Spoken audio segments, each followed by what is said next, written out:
Oh. Okay, there we go. There we go. There we go. Here we go, y'all. Y'all ready? Oh my goodness, y'all was ready. I wasn't even ready.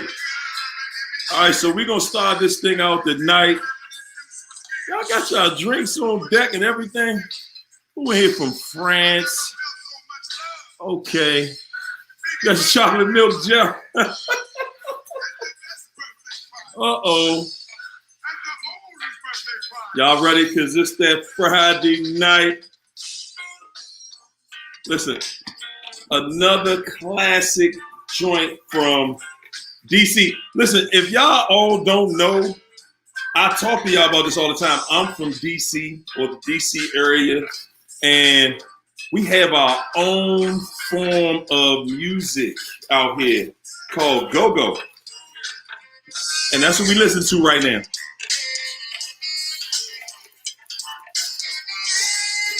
Oh, hey, it was a long week, y'all. It was a long week. How you feeling over there, Queen?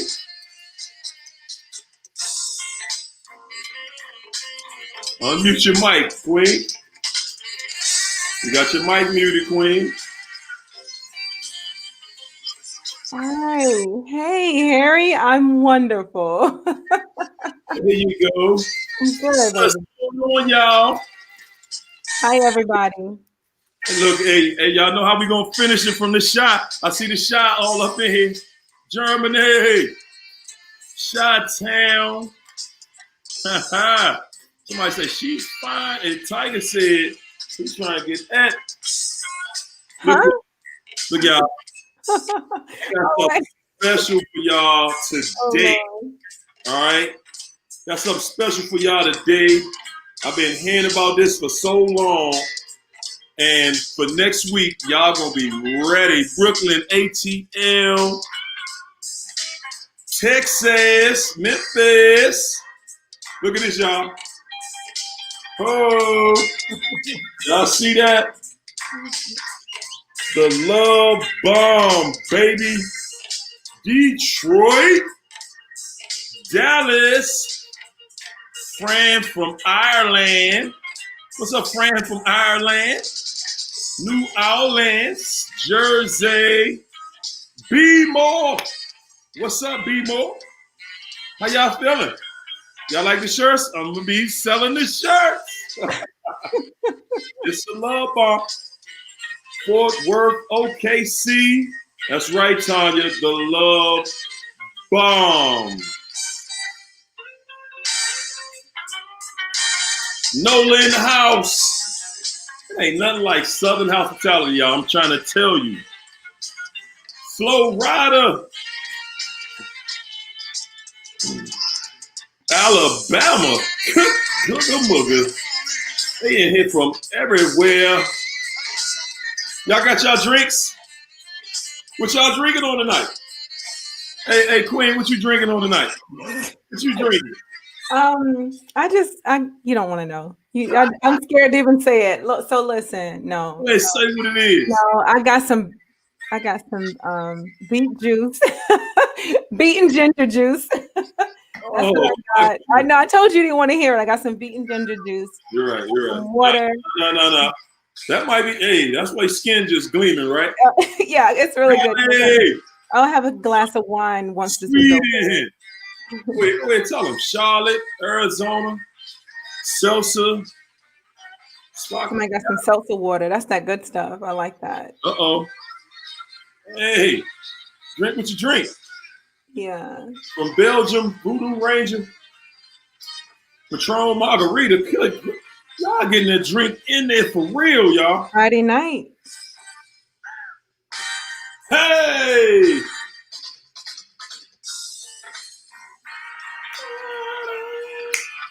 Vodka soda.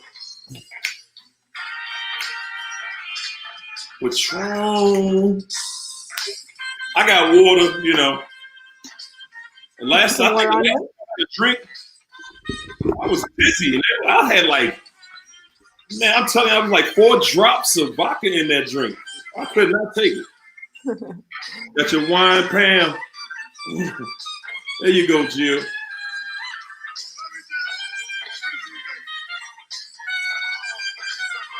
Okay, y'all. Y'all in here? Come on in here. Come on in here. Because y'all know what we here to do. On this good old Friday night. We're going to talk about it. We're going to make it right. Yes, indeed. We're going to talk about it and make it right. Woo, before we go to a commercial break. Peaches. There she go. So what's going on, Queenie? You got it, baby. Hey, I'm just here. I'm stopping by. The podcast, y'all. Queenie got a podcast, called Bar Talks. Yes. And you want to tell them a little bit about what you do? Sure. Hi, everybody. How y'all doing? It's your girl Queenie here. Some of you may know me from the room. Every now and again, I'm dropping some information, whatever's on my heart as it relates to narcissism. But yeah, I do. I have a podcast. It's called Bar Talks. It's probably right there on my name. And it is not specific to discussing narcissism, but it is specific to information sharing and growing, trying to build our people, whoever the tribe is at the time, just talking about different issues. And we talk from sex to relationships to politics. And at any given time, we'll have amazing discussions that drop on the podcast. You can catch me on YouTube. I'm not that large on YouTube because I'm more of a behind the scene person, or I set up live shows. Queenie, there you go on YouTube. Go to her YouTube page. Yeah, go to my YouTube page. Bar Talks is the YouTube page. You'll see my picture. And but I'm on IG and on Facebook. You can find me on Facebook at Bar Talks. You can also find me on IG at Bar Talks _QLU. So you can. All the links are connected. No matter where you go, you'll be able to find me at another spot if you just go to one of those destinations. There you go. Yeah. There you go. Well, tonight, I'm only talking about narcissism in here. Yeah. That's what we're dealing with. Yeah. So, ladies and gentlemen, I'm positive that almost everybody in this room tonight saw the video from last night. Okay. Thank you, Marion Jones. My I'm assuming that's me or you. I don't know, but thank you. Hi, everyone. The response was overwhelming. Wow. Yes, indeed. Yes, indeed. So I just kind of wanted to do a recap because I had so many different, things that, people had to say about the interview. And I think that Queen and I had spoken earlier today, just briefly, and she kind of touched on a couple of the things that a lot of people have said in reference to, the young lady, the narc that was on the show yesterday. So that's how we started the show today. All right. Yeah. We kind of just going to go right into, the skepticism. Let's talk about the skepticism about the narcissist first. Okay. What you got? Yeah, I mean, you know how I feel about it, and I don't mind sharing. I listened to the recording, and I think she does have obviously narcissistic tendencies, and I believe that she's very well aware of narcissism.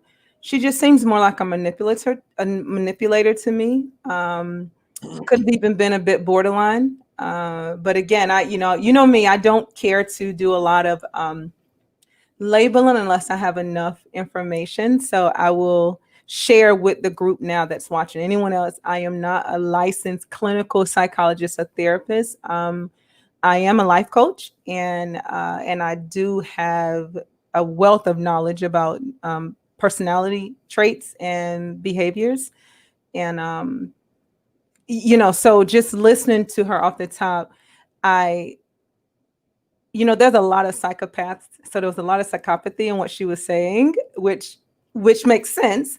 And I just I don't know of many narcissists that are willing to come forth and have that type of in-depth conversation and give you everything you're looking for. But um, at the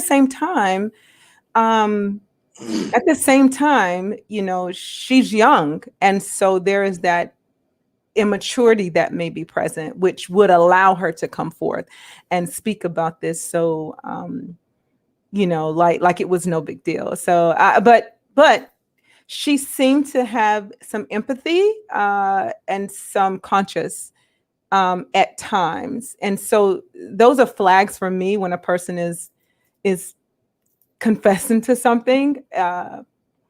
But again, you asked the tough questions. She gave you some very detailed answers straight out of the textbook type of answer. And so much so I decided tonight to bring my DSM-5 book beside me because she gave some great textbook answers. So you go ahead. You said you felt that she was just like more so manipulative, and she showed that she had like psychopathic traits. I mean, You said you felt she had empathy though? I felt that she spoke on some empathy. Like she spoke with some empathy. Like when she spoke about she's seeing someone currently and she wants to do right by that person. I mean, I've heard narcs tell me that they want to do right and they just can't, but it was just certain things that she kind of alluded to that made me feel that she was a little, she's narcissistic, but narcissistic personality disorder, I'm not dating her. Well, this is the thing. So I have spoken with, my day has been filled with this interview from yesterday. And I've heard both sides of this coin, and a few people made some very good points about a narcissist and that specific person. And one person, the one that I will share is that one person specifically said that narcissism nowadays is, the narcissist of the day we live in now is a person who is so bold that they feel now that they can just come out with it because it's working, and it's working on everybody. As I can see throughout my day every day, that they're working this planet like it's nothing. And they're like, hey, we can come on out with it because it's out anyway. So there's no real reason. But for her, she was an overt narc anyway. She's just putting it out there like, look, I'm going to give y'all this game. If you're going to take it, cool. If you don't, you may be her next victim. Now, I think that people... Yeah, that's confusing, though. That's confusing. They're never trying to help anybody. They're not going to write I don't think she did it. So listen. So again, I don't think that she was doing it to say I'm helping y'all. She never said anything like that. I think she was doing it just to be arrogant. She was a bit arrogant. Arrogance. That's what narcissism is. She's saying, hey, I can give you the game. And this is something that I tell, I think almost every client that I deal with when it comes to coaching. And that is, I can give you the answers to a test, but that's the most difficult test that you're ever going to take, because now you have to apply those answers. You got the answers, now apply it. I think she was attention seeking, and I think she's manipulative 100% all the way. I do factor in that she's young, and I'm much older than she is. But all of my life I've been around narcs. My mother was a narc. And so, again, I've never met a 21-year-old narc that says, hey, I'm a narc. Never have. I've met a facetious 40-plus-year-old that says, yeah, I'm a narc. Now what? You know what I mean? And then they'll come back with, that's not what I am. They were just being facetious, but that they're a narc. Again, hey, she gave great textbook answers, like they were like she studied it, and many narcs do study. So I wouldn't say that she's not 100%. It's just difficult for me to say that she's narcissistic personality disordered. I think that maybe she, again, could be borderline, and I would think, there's some psychopathy there that, there's probably some diagnoses that we may or may not know. But like, hey, you know what? Listen, if someone was able, what she said was accurate. I'm not saying that. I'm not saying that when she gave you answers and examples, they weren't accurate. It's just hard for me to see her. But I would have to see her in action, and I would have to see her. I personally need to know a little bit more about the family, but that's how I am. I am not going to just label people. I'll label behavior, but I'm not going to just label a person until I get a little more information behind them. I mean, that's just. I understand that, and that's the smart way to be, because as you can see from the comments, we got about close to 800 doctors in the comments saying, oh, no, that, you're not a narc, you're not this, you're that. And everybody is such an expert at this. Just based on that one person that or maybe two. Yeah. Yeah, we making diagnoses, but we're not telling, when somebody, and this is the thing, when somebody come right up to you and tell you I'm a narc, right, we conditioned in a way we don't even accept it. That really was something that she could have put out there to say, wow, these people are so crazy. I can tell you I'm a narc, and they won't even believe it. But that's a great manipulator too. Absolutely. That's a great manipulator. That's an opportunist. All about. Yeah, but I mean, you could be a manipulator, not an narc. Okay. And you can be very skilled. But listen, and you can be an imposter. So she could have the imposter syndrome. But the narcissist has a specific thing that they're all after. Okay. And she spoke on it. What is that? That is your energy. When I talk to her, and see, also, she made some this is my thing. She made some very crystal clear assessments about narcissism that went over most people's head, because everybody was stuck on what she looks like.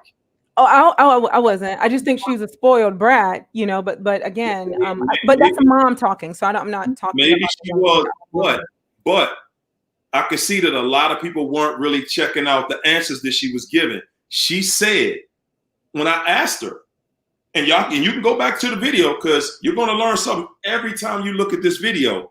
She spoke clearly about what it is that she's looking for. Of course. The initial conversation. Who do you know that's not a narcissist that thinks like that, first of all? So a person that is into certain movies, a person that understands that there is the psychopathy of narcissism, a person that is intrigued by the area of study, a person that decides that that they're going to learn all about these things, and they're going to use the tools, even if they're not naturally by heart one. If people do it all the time. People mimic what they see. They mirror things all the time, and that doesn't necessarily mean that they are. But what is she getting out of mirroring a narcissist? Well, that's the part. Like, so it could be a self-esteem issue. It could be there's several things that she could be having. Like it could be I would just say like a self-esteem, or just who she is. Like, so who she is, and again, a lot of narcs, who they are is not enough, so they show up with a different mask on. I understand all of that. I get that, but we're talking about someone who is admitting they are a narcissist. I'm just looking for, what do you gain from that? Okay, you got attention. You gain attention. What are you talking? She's 21. If this was a 35 or 40 or 50 or even a 60-year-old person, then I could have taken it a bit more serious. Because again, the brain is still forming. And we a grown woman. But that's what you think, but you don't know how long have you known her. So let's not assume today. That was it. So exactly. So let's not assume that people thought that she had been looking at my videos or something. Me and this woman had no contact before. That's my point. So you don't really know who she is, right? So you still need to know who a person's character is. So when we say that, oh, 21, she's a woman. Yeah. The lady that you're interviewing is a narcissist herself. Am I really, Miss Dietis? Gosh, I don't think I'm a narcissist. I haven't even. You guys need to stop labeling people. Right. I'm telling you, you're gonna get tripped up. It's all good. They need to stop labeling people without knowing them. But now you see how what I'm saying. So, but this is the problem. We have to stop labeling people just because we're hurt.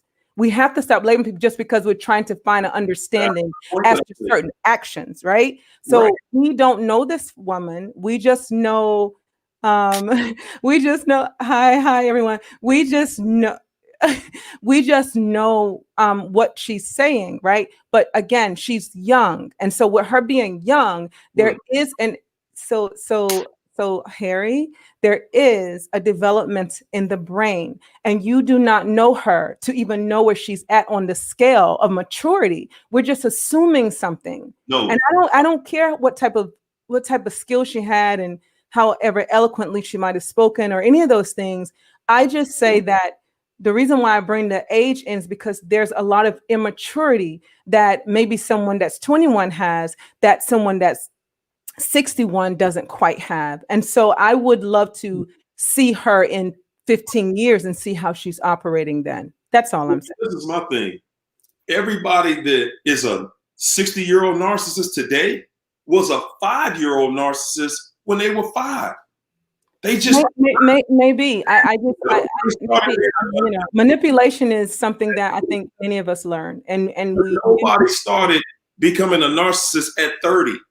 She was 21 and she gave textbook answers, not just like she had to sit back and think about it for a few minutes, but she was able to give examples that happened in her life to show you. It wasn't on a grand scale of like, I was able to go out and cheat and come back home and take you through all of this crazy. It wasn't that. She was showing you the subtlety in narcissism when she talked about her 4-year-old experience with her aunt. She was saying how, okay, when I learned, and this is the thing, she wasn't just going out of a textbook. She was telling you, giving examples. She said, I learned how to manipulate people between the age of 3 and 4. And she said, I would make people think that they wanted to do something when in actuality, I wanted to do it. I just wanted to make you think that you wanted to do it. And who do you know that's 4 years old that can even, that's thinking on that level? I don't know. And she also made several references to, and when I said something about going on vacation, she made a statement that I just want to go around you and hang around you to see what you're doing. Because I don't have that feeling. I'm just trying to figure out how you guys feel, how you love. She said, I could just turn that on and off. That's nothing to me. When you listen, when you're really listening to what she's saying, not judging her, she gave away excellent information. So I'm not saying that she did not do that at all. I'm not saying that she didn't. I'm saying that when we're labeling a person with narcissistic personality disorder, I think we have to be more careful before we just automatically slap the label on them. No, I didn't slap because we all can have a narcissistic tendency, and I'm not discrediting what she said. It's just textbook. That's what I'm saying. It was perfect answers. It was textbook answers. That doesn't say that she count against her because she sounds. It's not that it counts against her, but if anyone chose to study it, you could give the same answers if you're skilled in that manner. And you don't have to be a narcissist to be skilled. As I gave you the example earlier with one of my clients who he's an imposter. He can do anything. We would never say he's NPD because he has all these other co-occurring disorders. You get what I'm saying? So again, in my field of work, it's difficult for me to just slap it on there. I can easily say, sure, she had narcissistic traits. Absolutely. She was very arrogant in her answers. Yes, of course she was. Very confident. Very, of course. And I'm saying this. I'm not here defending her, so I don't want anyone to believe that I ain't defending. I really could care less what she's choosing to do in her life. Who else? This woman came on the show, hair looking crazy. She's like, I'm not made up, dolled up, even had her teeth out, and still was able to stand there with people talking about her she's reading the comments and they going in on her, and she didn't flinch. Well, I've seen that on the, what is that, Jerry Springer show. People just want attention. This is like an hour of entertainment and celebrity. I ain't here for that, but some people are. Again, she could be. I don't know. I just can't do the labeling thing. I got quite a few people I can label. Quite a few people. And as you see, I'm sitting here having a conversation with you, and I think someone went up and said, the woman you're talking to right now is a narcissist. They don't know me. They don't know what I do. They don't know anything. But because I'm standing strong in my delivery, and I'm speaking my own piece. I'm not here to harm anyone, and I'm a narc. So okay. You know what I'm saying? So again, that's why we have to be careful. That's what happens when you ask everybody their opinion about something. True. You could go through this exact same audience and you get at least from my hate mail, I think the hate section may be at about 15 or 16 people right now. So I mean, I love them though. They hold on one second. Trauma Survivors Network, DMD. Yes, I agree with you. So anyway, it is what it is. I cannot deny her arrogance. Of course not. We see it every day here in America on TV all day long. The thing that I look, the things that I took from that interview yesterday were she was able to give information that nobody had before yesterday. Nobody had. She was able to give specifics about what a narc is looking for, mm-hmm. and what pushes them away from you. And before that, everybody's speculating. Oh yeah, if you're this type of person, they're looking for you, or they'll just take any kind of person. They're not just looking for any kind of person. That's mm-hmm. not true. And she was able to be specific and tell you why she's looking mm-hmm. for that. Mm-hmm. And then also she spoke about why a narcissist, she gave one of the reasons that they cheat. And she gave clear information about it not being about a sexual relationship. Oh, definitely not. Yeah. Mm-hmm. She said it's not about that. It's about her getting what she wants. She's getting what she wants. Mm-hmm. Yeah. Mm-hmm. And that's what narcs do. They go out and manipulate to get what they want. But the reason, and also this is another thing that she let out the bag that nobody spoke about before yesterday. She said the reason that they have such a problem with you doing it, they have a problem with their partner doing the exact same thing, is because their partner would go out for an actual relationship. The partner is going to be looking for love. The narcissist is only looking for energy. They're only looking to deplete these people of what she wants from them. But she's coming back home. Mm. And we all see that in narcissism, because a narcissist will leave, but then they're coming right back. She spoke very clearly about why, exactly how the game works. She just mm-hmm. gave us a bird's eye view of exactly how they manipulate us. And we're sitting around here trying to figure it out. We're sitting on somebody's chair, telling them about it for 2 years. And the person that you're talking to in the chair can't tell you why this person is doing what they're doing. And she just said it. She's like, yeah, I'm going to go on the internet and I'm going to post pictures for you. And they're just for you. They're just for you. And I know if you don't see it, somebody did see it. And they're going to tell you about it. So, okay. I mean, she didn't say anything that I'm not aware of. and someone asked, I mean, this is, I study personality traits as well, personality disorders, behaviors, sociality background, So you do psychology. say what they were looking for when they come up to you and meet you initially. You know personality. Say it one more time. I'm sorry. You know exactly the kind of personality that they're looking for when they meet you on the first time they meet you. I think narcs, when they're out looking, that individual is looking for something specific to what they need. And some are looking for money, some are looking for opportunity, some are looking for, so they're looking for something, sure, right? But every engagement with a person, in my observation, hasn't always been because they necessarily need something of energy as we're calling. It could be money, it could be it's always about manipulation. Many of them are very insecure anyway. So that's where that grandiosity comes, because it comes to just kind of cover up, what they think you're going to see in them anyhow. So they come up with all this, I'm extremely confident in myself.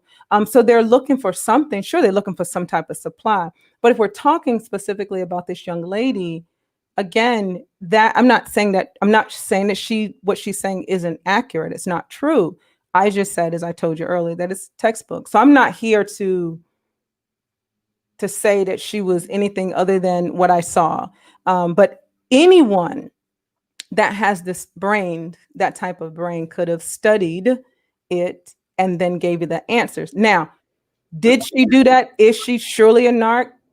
Possibly. I'm sure she has narc.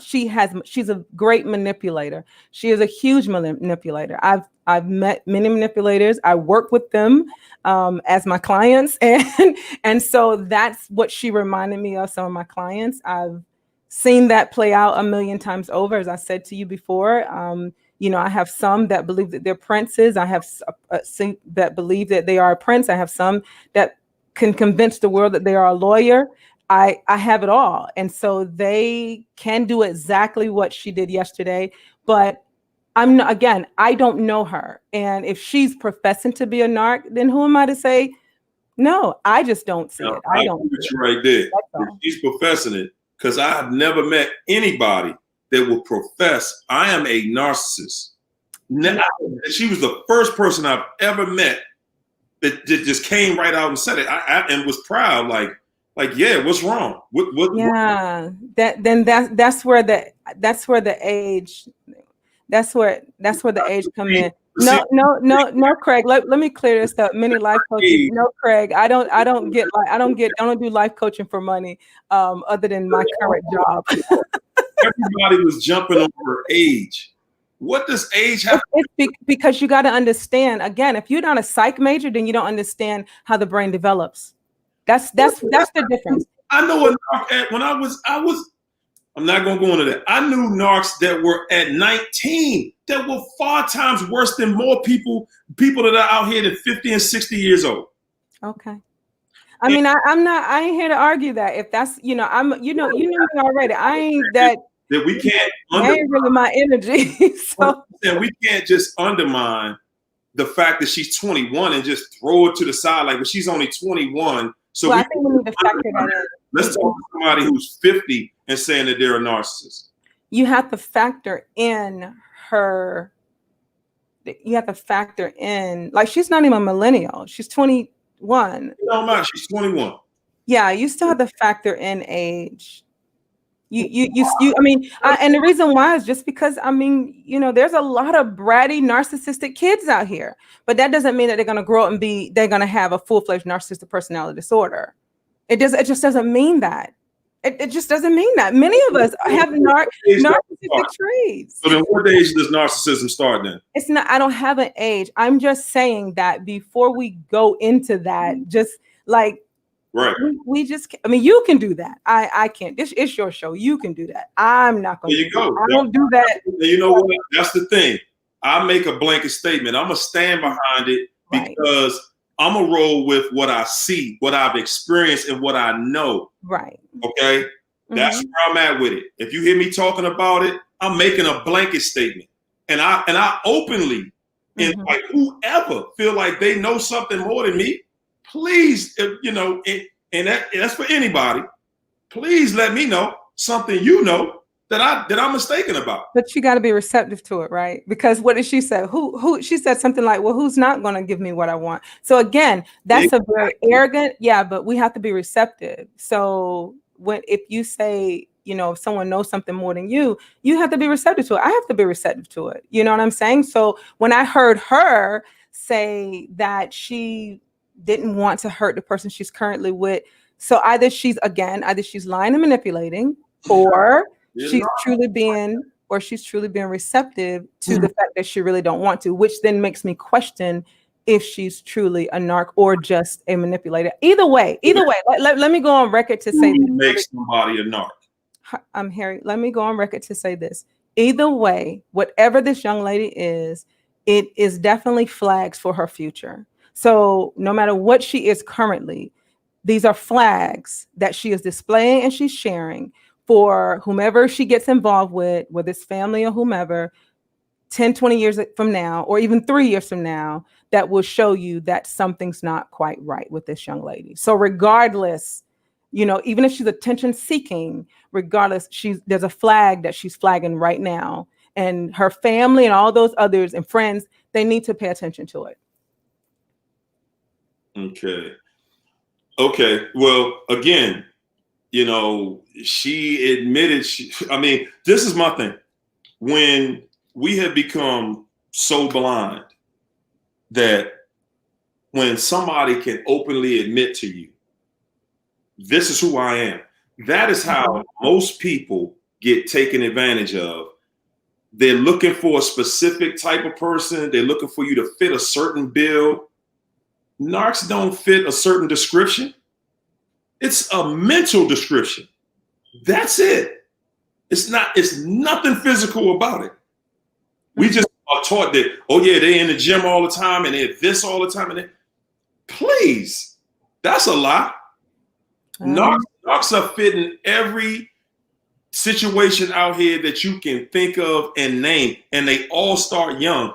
All I'm saying is my girl came on and she went from a memory being 4 years old. I'm saying that to say I got at least 60 messages today from people that said, man, I heard her. And what she said resonated and gave me a better understanding of how these people think.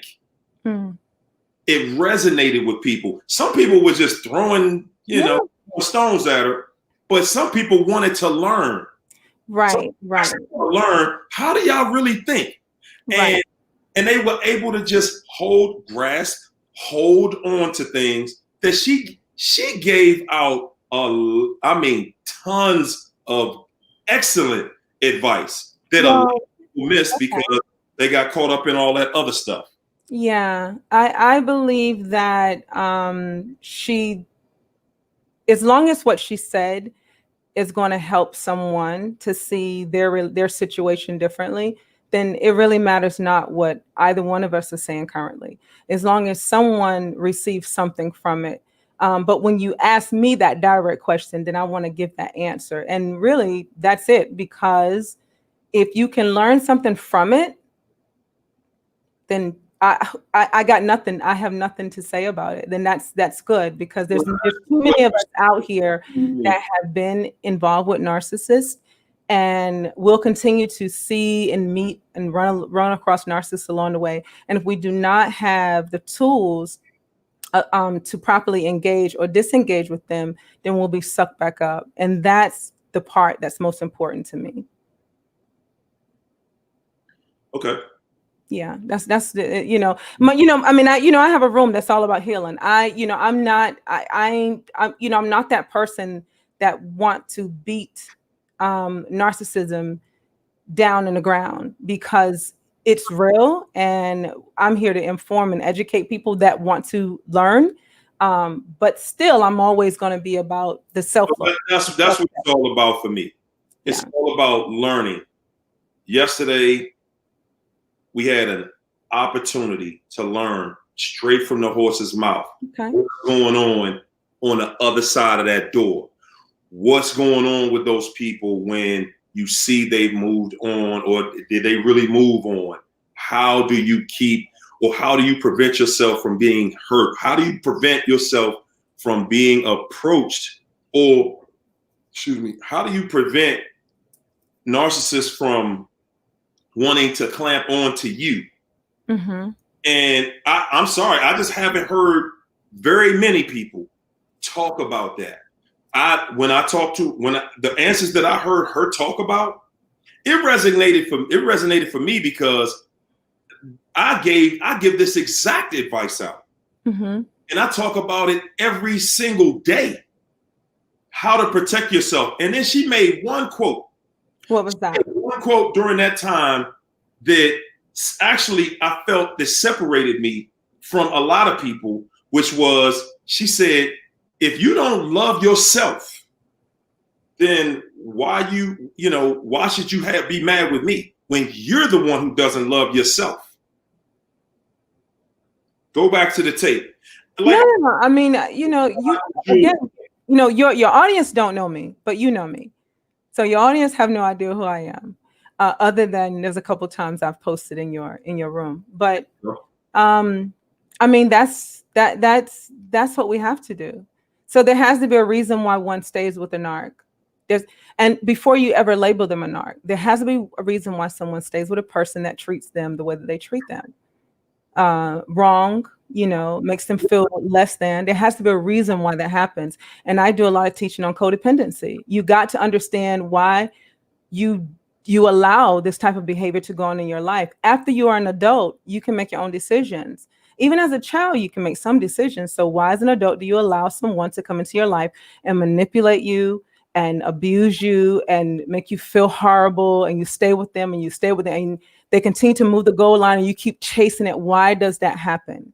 Well, that's something that happens with everybody, because when you're in a relationship with people, you have an understanding that you want this relationship to be good. You're doing everything you can to protect your feelings so that you don't break up this relationship. So you're going to say, okay, you know what, honey, if that's what you need, then that's what we're going to do. So if right here is going to bring us peace, then that's what we're going to do. Okay, you did that right there. You kind of overlooked and did this. It's something that we no. Let's not do that. We don't all do that. We don't all do that. You name somebody who has not done that. So I'll say it this way: we don't all stay in toxicity. Some people are programmed. Stays in it, but some people do. But when you have childhood traumas, and when you have low self-esteem, and when you're searching for something because you yourself are trying to connect with anything or anybody, or if you're chasing some physical, the physicality of a person, or if you're chasing, a fantasy of your own, then you will stay. If you're codependent, not everyone is codependent. Not everybody stay in unhealthy relationships. Be married. You could have a family with this. So before you get married, we're not talking about before you get married. We're talking about married. But Harry, what I'm saying to you is, before you get married and you get into a relationship, when you're when you're in courtship, when the love bomb starts. Okay, a lot of unhealthy behaviors show up. They show themselves. You just ignore it, and there's a reason why you stay stuff go even during that time. You're in the love bomb stage. You're letting all that stuff go. You're saying, "Hey, this good feeling right here. I'm rolling with that. It feels good. I'm gonna keep pushing it right."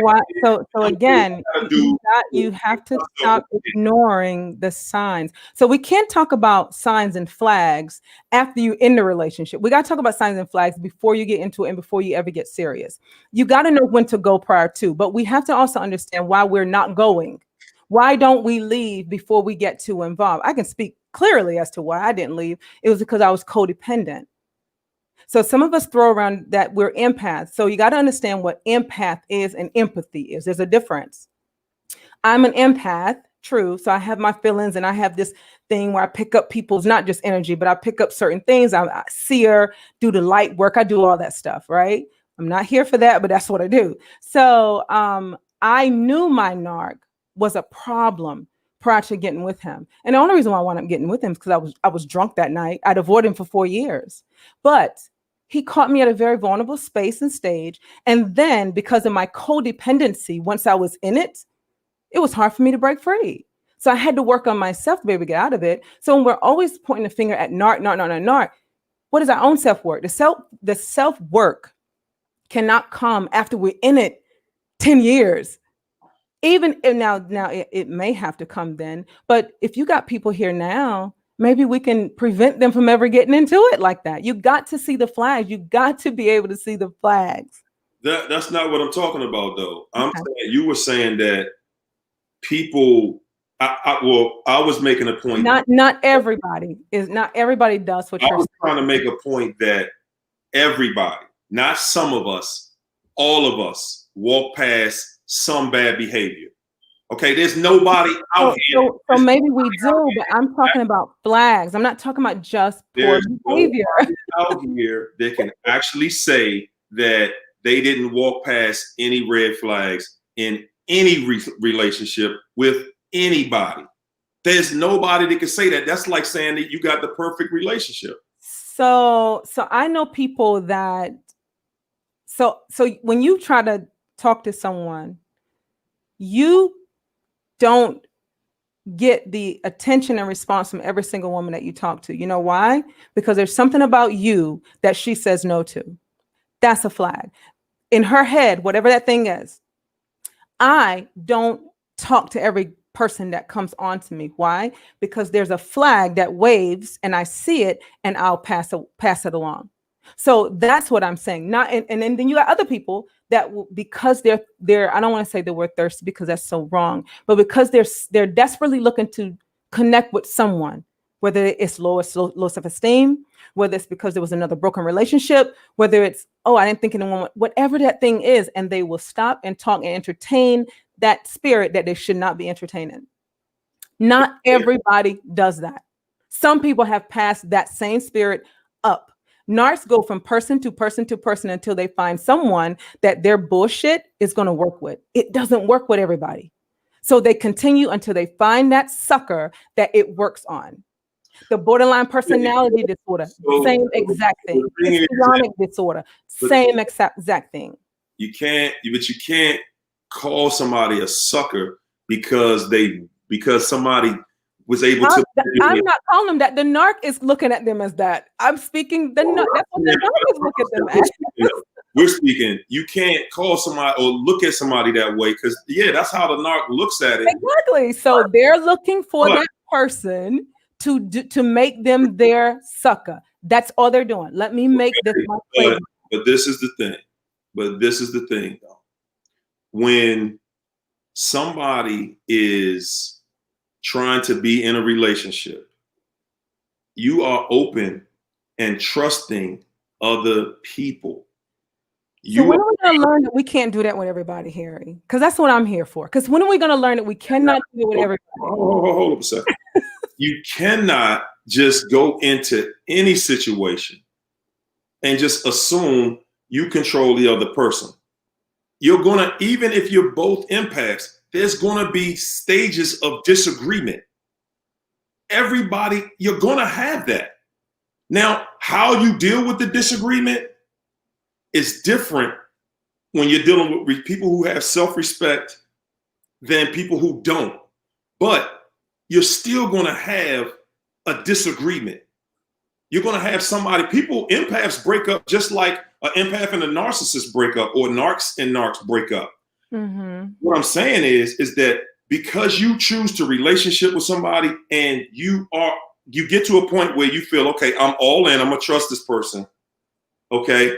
I didn't see bad enough signs to make me say, nope, I'm cutting you off. Now I'm moving forward. Okay. So now they are open, and they're open mentally to loving this person. Okay, so when the person starts to treating them differently and the treatment gets worse and worse, the person is still chasing that situation. But at the same time, I'm just saying that to say we cannot just say, okay, well, you had to see that at the beginning, even though that's the best place to see things. if you're going to protect yourself. But most of the people didn't have the information that's out there now. We didn't have. Yeah, y'all know he ain't gonna let me talk. Y'all can stop telling him to let me talk. Y'all know Harry. This is his show. I promise you. I talk on my show, y'all. Minutes on this show of who was talking the most, Harry gonna have about 18 of them. It tells me how much time I'm talking on it. People. All right? Come on. Who y'all got in there tonight? But anyway, the point that I'm making is that when you're trying to have a relationship, that's the thing that most people are damaged from. They have a relationship and then somebody changed it up. Yeah, they showed some signs at the beginning, but they're not showing you strong signs. And that's going to be based on whomever they're dealing with. But that still doesn't turn you into a sucker later because you went for it. It just means, okay. That's like the victim mentality, though. I'm just simply saying that my work and my coaching is to help people prevent getting to that space that you're talking. You can see certain flags from a person before you fall head over heels and deep in love with them. Now, if you choose to accept it, then we got to do the work on ourselves. Again, a codependent, or a person with toxic empathy, they'll get with a narc and try to dance with that narc for years. Or a person that also is very egotistical will get with a narc and stay with a narc for 20 years and still come out and say that they're the victim. So we have to be mindful of that. I'm always about self-reflect. I'm always about that. For me, I knew what I was. I found out what I was, and I found out why I allowed that. And then in a relationship with my mother, understand that she was a narc, and me staying, it groomed me to be prepared for the narc that was to come. So I continued to stay in an abusive relationship after leaving my mother because of my own work that I need to do, because of the toxicity and the trauma from my childhood. Got right into a relationship with a man that made me feel like he was my mother. That was just as abusive, that was just as disrespectful, could not trust. And he's full-fledged narcissist, full-fledged. So if I would have not figured it out then, I'd be with a narc again right now, because I never would do the work on myself. Or I would have this like insurgent ego where I'm angry and everyone is a narc and everybody else is the problem. No, I got work to do. I had work to do. And I still have to be careful before collecting people and bringing them in and all those things because of what I do. I can't do that. And I think that you may have listeners that may be able to relate to that, because truth is that why are we staying with these narcissistic individuals? Why are we going out on the fourth and fifth date with these narcissistic individuals? Why are we continuing to give our body and all of our money, our time and energy to people that we know are sucking us dry? Why are we doing that? It's not because they're forcing us, unless they are forcing us physically, unless they're abusive physically. But before we get there, why is that happening? Some of it is because we ourselves have some ownership in that, and we have to check ourselves. I'm not taking any blame off the narc. I'm putting some responsibility on myself, because if I don't, again, I'm going to wind up with another narc. When will we learn? We're just going to keep blaming narcs? I never said anything like that. I'm expressing that because I want to make sure that when we're talking about, everyone does something. No, everybody don't do it. It's the ones that choose to stay. Well, but this is what I'm saying. Everybody has gotten into a relationship, okay? Several relationships in their life. Now, at the beginning, we all know most people don't start out with all the craziness, with all this, that, and whatever. It's something that happens over time. A narcissist is only going to deal with you in a certain way at a certain point when they see certain things come out of you. And that's when they usually have already got you pulled in emotionally. So we can, again, going back to what the young lady was talking about last night, I definitely have some excellent tools that I was able to take from that conversation that I'm actually going to implement dealing with people going further and helping them see how they're being seen when you stay with somebody like this, and using certain words that trigger their freedom from the other person and empowering themselves. Because right now, we can say on the back end, and I tell people that, yeah, you definitely have something to do with it. And once you are at a place where you're getting hurt, it really doesn't have anything to do with the narc. It has everything to do with you. But I'm not going to just sit back and, well, at the end of the day, I'm going to say that everybody, not just between me and you, but I think every person that coach from a different perspective. Everybody has what works for them. So I don't think that you really have a wrong answer when you're doing your thing. I get it. I get it. So I just hope, again, I'm just wanted to join you to kind of, we bantered about that earlier, and I'm obviously here for it.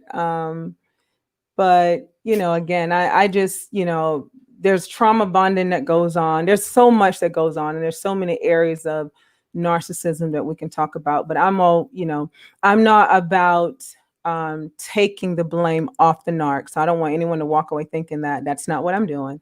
But I am definitely about not spending my life pointing the finger at the narc. I haven't done the work on myself, because it will leave you empty, drained, and angry. And you will not truly be able to move on in another relationship, because what looks healthy to you at that point.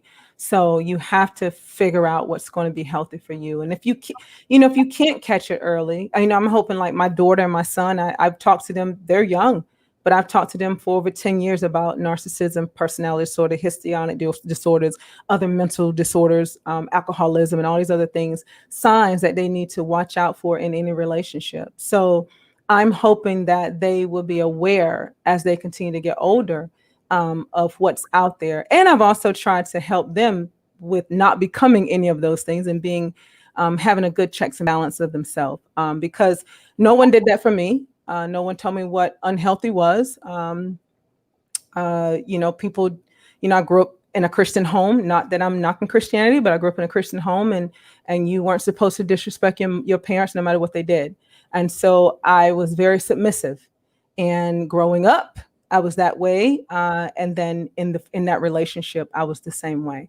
So that was a recipe for disaster whenever someone has evil intentions for you. And so we have to be careful. We got to know ourselves, because if you do not know you, you'll wind up trying to identify yourself through someone else. And that's when they devalue you, you'll be believing that that's your worth. And we have to learn that that's not it. And so I'm trying to do that to help anyone that, like I said, that chooses to listen. I've been a victim of narcissistic abuse several times, young. And then, like I said, when I got a little older in a relationship. Tell everybody this, how did you get to that place where you could, get yourself out of that situation and, become healthy again? What is that process like for you? So I think for me, it really was, thank you, Trauma Survivor Network. For me, I think because I was blessed to already been in the industry and already had been studying behaviors and things like that. When I was young, in my early 20s, I'm an old lady now. So in my early 20s, I was already studying that. So I was aware, and much of my friend circle are therapists and psychologists and counselors. And I was working in the field, and so I had access to the information. So I knew something wasn't right. I just couldn't put my finger on what it was, because I was focusing on his alcoholism, that I couldn't see the narcissism. He was an alcoholic. And so I was trying to help him with the alcoholism. And no.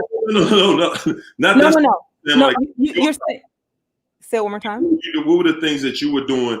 Like, I want people to be able to hear from you what you were doing that helped pull you out of the situation, not, So, you know. so no. That's what I'm saying. So I was focusing on that. And then I called a girlfriend of mine that was over in Korea at the time. And I was like, this is what's going on. And I can't put my finger on it. I said, I just can't put my finger on it. You know, I'm stressing out. This is the behaviors and I don't know what's wrong. And I love her dearly. And she said to me, Queenie, she says, I think he's borderline. And then she said, I think you're suffering from codependency. And when she said that to me, it triggered something in me because, again, I've been studying this for years. And when she said it, I was a little bothered by it because it made me check myself. And I got off the phone with her and I sat and I thought about it. And I went to some of my books. I went to some of my papers I'd written and went and studied a few things and called up a couple other friends. And then finally I went back to her, called her back up. Maybe a couple said, Melissa, you're right. I said, but he's not BDP. You made me check it. I said, and I think it's actually that he's MPD. And from that moment on, I started disconnecting. And I would tell everyone on here, it took me about a good year and a half to break the cycle that I was in with him. Not because of the love and it wasn't that. It was because of all the trauma that I had endured with him, and trying to disconnect was very difficult. So that it took me just checking myself to break the cycle. Okay. Yeah. And I stopped pointing the finger at him. I mean, I knew, because again, a narc is going to be a narc. They're going to be a narc. But what I needed to do was figure out what I was and why was I allowing that to go on in my life. So I had to start untying those bonds. Gray rock was like wonderful for me. Then no contact. Mm-hmm. Yeah. Right. And so, what kind of things did you put in place after that, though, that helped you become healthy? Yeah. So of course, I went to therapy with someone, of course, that I knew, because again, everybody was therapists. So I actually went into therapy just to talk about some of the things I discovered during that time that I didn't know exactly what my mother was years ago. But during that time, I had a great discovery of her being a narcissist. I had a great discovery of her, of my, not my empathy. I already knew that, but my toxic empathy. I did my therapy. I cut him completely loose. It took me a while, but I disconnected everything from him. And again, I stopped because I went through a time where it was all about him, and everybody was a narc, and everybody. But then that's an insurgent ego, and I didn't want that. I didn't want to be bitter. I didn't want to be bitter, angry. I didn't want to hate people. I didn't want any of that.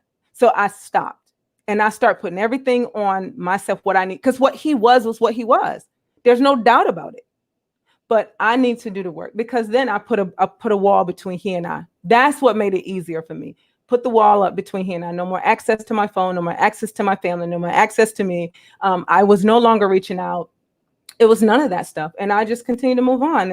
And I took 2 years off of dating, and life is good. I have no complaint as it relates to. Hey, y'all, so y'all heard it. Take a year or two off from dating. Oh, for sure. Yeah, take some time off. Right. There you go. Mm-hmm. Yeah, take some time off. But so I think you won it with so much anger that some people just want to, I didn't want to do that. I didn't want to do that. I didn't want to wind up just jumping in someone else's bed before I fix my own self. That's crazy. I don't want to do that. Right. No, I'm with you. But it was hard work. I don't want to make it seem like it was easy. No, I went through calling back. I went through picking the phone back up. I went through all that drama. You know what I mean? But it really took me focusing on what I wanted for myself, and I did it.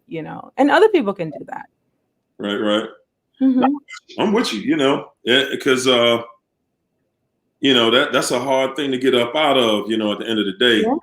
Yeah. I started a support group. My support group was amazing. My support group was all about healing. So that's all we, you could vent, you could get it all out, but then what you going to do? Stay in it? No, we're not doing that. We moving forward.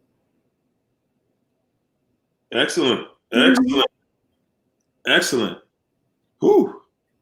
Wow, y'all, that hour just went through here so fast. It did. I ain't lying. It did. It did. Fast, hey, well, look here, y'all. We had a wonderful time this evening.